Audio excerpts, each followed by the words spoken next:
Hello and welcome to another short video from the Power Platform Security series.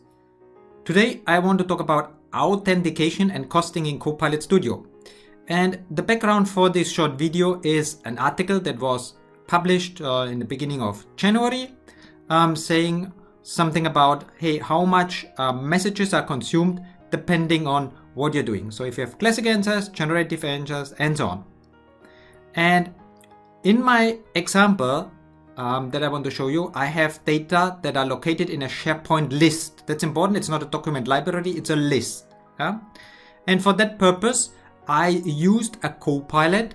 I call it this Copilot with option 1, where I used an action with the SharePoint connector. And I also enabled here this orchestration.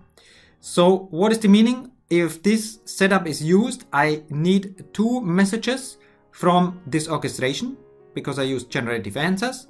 And then on top of that, because I'm extracting data from SharePoint here, I need 30 messages. So in total, 32 messages if I ask something about the data source on this SharePoint list side. And well, this guy would probably be angry about that. And therefore I thought, hey, isn't there another option? And what I want to achieve is, hey, from the actions, I want to go to the knowledge section. So why do I want to do that? Well, if the SharePoint information would be available in the knowledge section, then I would consume only 2 messages. Okay, that's now, of course, very good because it saves a lot of money, or messages. Now, the question is, or the problem is, SharePoint lists are currently not supported as knowledge in Copilot Studio, at least at the moment when I'm recording this. So you can also see something here in this video. I shared you a couple of links here where you can find this information and how you can set up Copilots on SharePoint, but that's not what I want to do. What I want to do, of course, is something else. I want to bring this SharePoint list information as knowledge into my Copilot. And well, there's a solution for that. Let's have a look. And the solution is simple. You take the information from the SharePoint list, use a data flow. The data flow extracts the information from the SharePoint list, puts it in a database table automatically every half hour, and then you have it available in Copilot Studio and can ask questions against this. And that's something I want to show you with different examples that I configured. Okay, let us start here on SharePoint. I opened here my SharePoint list page with a couple of records. And the first thing that I want to show you is that we don't have an agent possibility here. Here I have a document library. It does not have records, but you can see agent functionality is here, but this is not available for this. Doesn't matter for the first example, but in the second example it will matter. So just remember.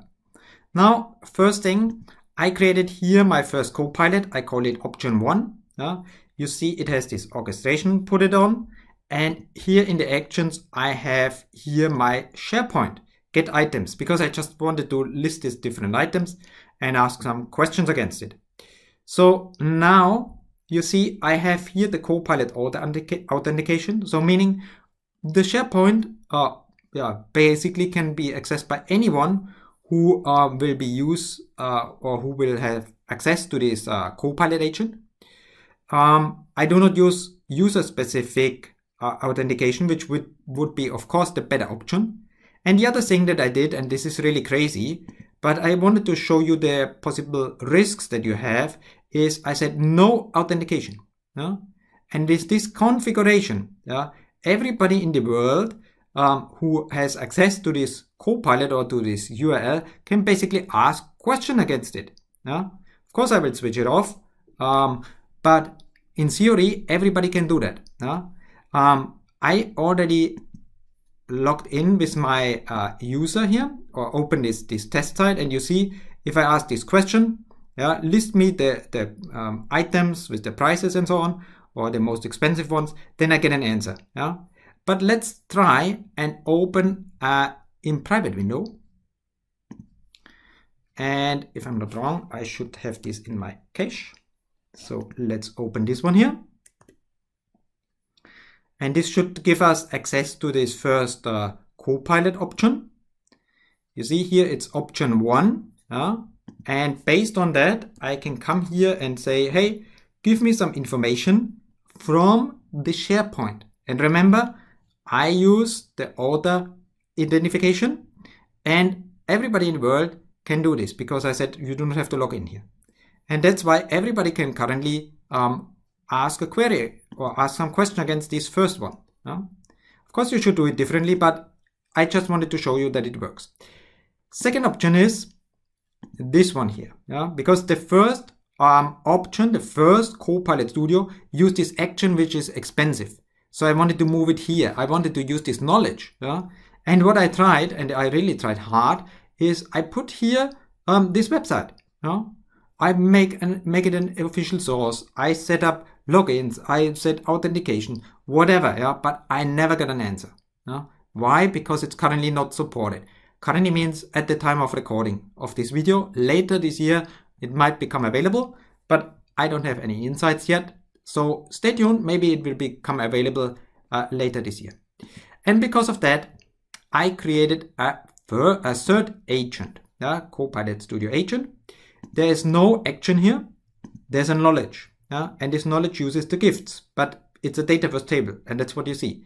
And what I want to show you is how you create this Dataverse table. So let's have a look. How I did that? Well, I'm here in data flows, and maybe before we dig into details, I show you here the refresh settings. So every 30 minutes, and that's the minimum time at the moment, the data that are in the Dataverse table are refreshed now. And of course, I have a couple of refreshes, which basically add data to this. So that's the first thing. Now the other thing is, how did I configure that? I already opened it here.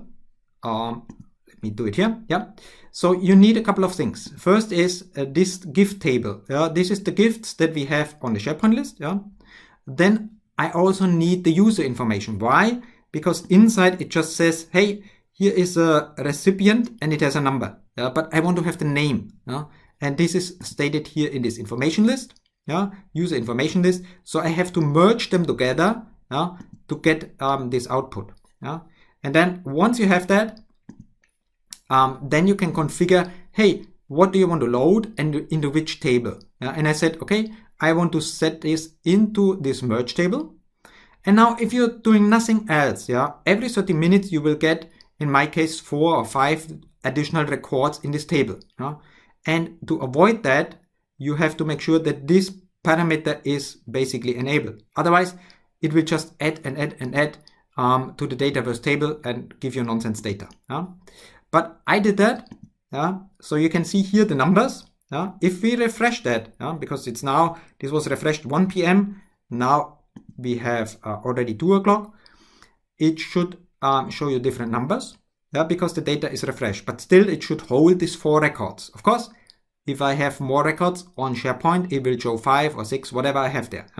So it will basically, the data flow will basically delete the old ones and create the new ones that it finds and puts it into this table. And with this information, I can come now here into my new Copilot, add the table here, of course with a description.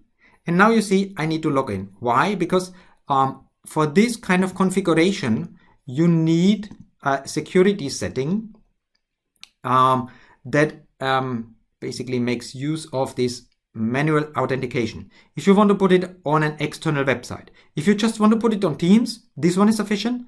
But if you want to put it on a website, you need to authenticate manually. Okay, so that's important. So, and that's why this guy says here, hey, please log in. I already did that. Ask the question, that's the output that I get. The other thing that I want to explain is, apart from this kind of authentication that you need, you can of course also allow other people to access this Copilot. So if you go here into channel, and if we go on the demo website, so if I open that, now I'm here, the administrator who set this up. It will ask me to log in, so I log in. Then I copy this number that I hopefully get in a second. And then we paste it here. And remember, this is just an external website. Yeah. And now I can come here and say, hey, list me the gifts that I want to have. Yeah. And I should get an answer. Yeah. Why? Because I am an user registered here in Enter, and I have access to the Dataverse table. Yeah. So this is what you need, and I will show you in a second how it looks like for other users. Yeah. So my user, the one who configured it, can make use of it, but I shared it with other people. So I came here and said, hey, share this. Yeah. I gave this access to other people, and the first one is this user here. This is David, which is also a user in my Enter, and I gave him access to this table. Yeah. So an Enter user is not sufficient. He also needs access to this table. Yeah? Now, if this guy logs in, he also gets a number, and he can then access also the Copilot. Yeah? So let's say log in, and then he can ask question against it. So let's try with our question again, not with the number, and he should also get a feedback or answer. And then I want to show you a third example with a user that does not have access to Dataverse. But let's wait here first. And I hope we get an answer. Yeah, we get something. And then the third user that I have, this is this Darth Vader. Yeah? He has an Enter ID. Yeah? So he can log in. And let's wait for it. So we say copy. Now, again, you see here option 3. And it says you don't have access. Why is that? Well, because this guy is just a basic user. He does not have any privilege to see the tables. You see that? He cannot see anything here. He does not have access to apps. He does not have access to tables. He's just a basic user.